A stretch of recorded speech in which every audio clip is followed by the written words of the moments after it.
Hi, this is Deborah Atkinson, founder of The Voice for Fitness and the author of The Dollars and Cents of Selling Exercise, How to Promote Personal Training with Integrity. So I want to talk today about branding. So I speak about it, I read about it, and it's so important. But the biggest problem with branding is that few people know what it is. So if you are a business of one, if you're you're the trainer, you're the business person, you're the banker, you're the accountant, in your personal training business. I want you to think about this all by yourself. But most importantly, if you are a part of a team, and even if you're not leading the team, you can be a leader. And if you have some discord, a little discontent among all the people on the staff, this might help no matter where you are on the hierarchy ladder. It's really important that you find out, what does everybody on your team think branding is? A lot of people don't really know. They think, oh, it's the logo, or it's wearing blue because that's one of our corporate colors. It's one of the colors in our logo, so that's branding.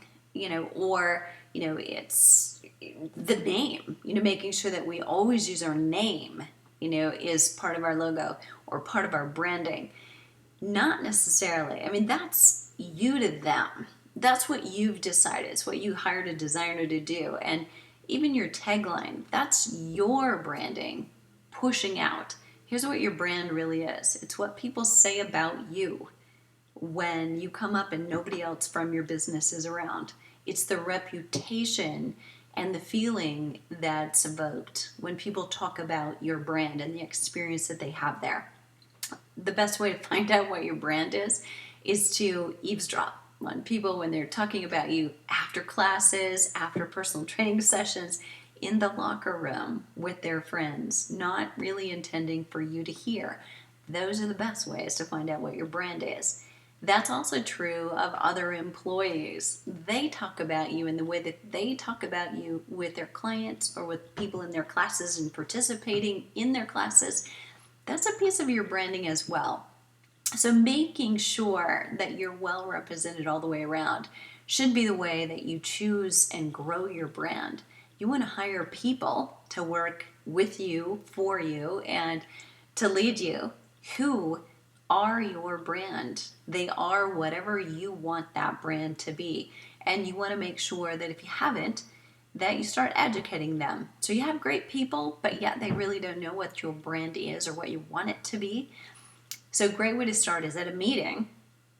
You can send this out via email, but you don't know that people will do it themselves if you do that. And you want a little bit of control. So while everybody's in a room, give them all a sheet of paper and say, what do you think our brand is? And this is, of course, after you've defined it. You want to ask them, what do you really think? And what do you know?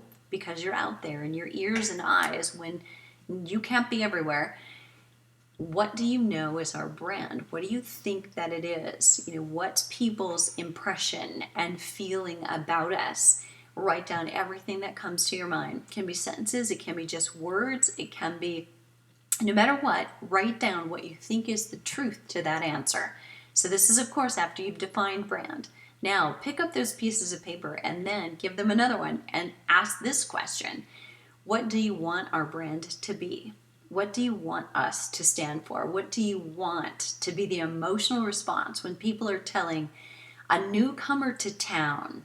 What do you want a longtime member to tell someone? Or what do you want someone who's passed by multiple times and interacted with our staff to tell somebody who's brand new to town or brand new working at their company and asking, what are the options here in town for fitness? That one exercise, quote unquote, right? We can't use that term too loosely here.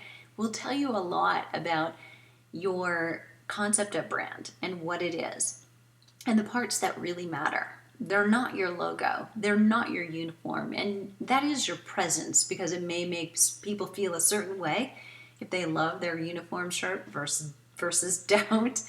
But finding out what your real brand impression is super important. And right now, this is November 1st while I'm recording this. You've got some time to make changes until you're going to have the most number or the largest number of people coming through your doors or working with you online ever, all year long, in a couple of months. So do some studying, find out what your brand is, decide what you want it to be, and if there's a gap, close it.